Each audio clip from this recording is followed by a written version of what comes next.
Hi friends, please subscribe to Amravati Media and press the bell icon for more latest updates. Jagan Modi మధ్య బంధం చెక్కు చెదరలేదా? YCP అధినేత YS Jagan కు ఢిల్లీలో పట్టుపోయినట్లు పైకి మాత్రం కనిపిస్తోంది. నిన్న మొన్నటి వరకు అధికారులు ఉన్నప్పుడు వైఎస్ జగన్ తరచూ ఢిల్లీ వెళ్లేవారు. రాష్ట్రానికి సంబంధించిన పలు అభివృద్ధి పనుల గురించి ప్రధాని నరేంద్ర మోదీతో పాటు కేంద్ర మంత్రులు అమిత్ షా, ఆర్థిక మంత్రి నిర్మలా సీతారామన్లు కలిసి వచ్చేవారు. ఢిల్లీ పెద్దలు కూడా జగన్ను ఆదరించేవారు. నాడు అధికారంలో ఉన్నప్పుడు అందరితో పరిచయాలు పెంచుకొని కొన్ని ప్రాజెక్టులను కూడా ఏపీకి తేగలిగారు.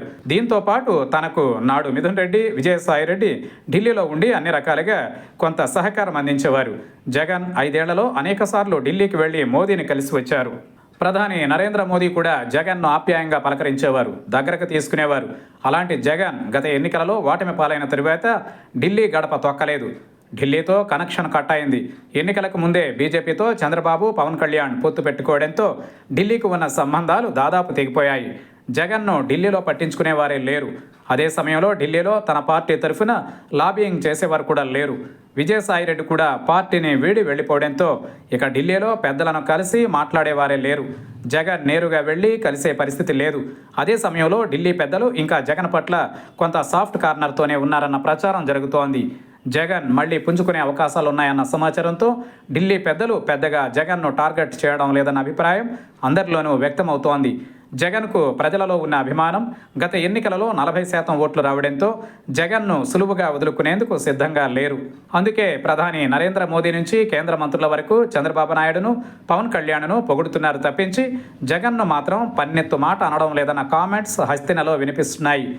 జగన్ తమకు బయట నుంచి మద్దతు ఇస్తుండటంతో పరోక్షంగా కొంత మేలు చేసే ఉద్దేశంతోనే ఢిల్లీ పెద్దలున్నారని, హాని మాత్రం తలపెట్టరన్న వ్యాఖ్యలు రాజకీయంగా వినిపిస్తున్నాయి. జగన్ కూడా అదే ధైర్యంతో ఉన్నారని తెలిసింది. అయితే ఆంధ్రప్రదేశ్ మద్యం స్కామ్ కేసులో ఎన్ఫోర్స్మెంట్ డైరెక్టరేట్ అధికారులు విచారణ చేస్తున్నప్పటికీ అది తూతూ మంత్రమేనంటున్నారు. ఇందులో జగన్ పార్టీని పెద్దగా ఇబ్బందులు పెట్టే అవకాశం లేకపోవచ్చు. కూటమిలోని మిత్రపక్షాలైన టీడీపీ, జనసేన పార్టీలను సంతృప్తిపరచడానికి ఈడీ మద్యం కేసులో విచారణను ప్రారంభించిందని, అంతే తప్ప ఈ విషయంలోనూ జగన్కు పెద్దగా నష్టం జరిగే అవకాశం లేదని అంటున్నారు. ఎందుకంటే జగన్తో భవిష్యత్ అవసరాల దృష్ట్యా కేంద్ర ప్రభుత్వం వేగంగా అడుగులు వేసే ఛాన్స్ కూడా లేదన్నది విశ్లేషకుల అంచనా.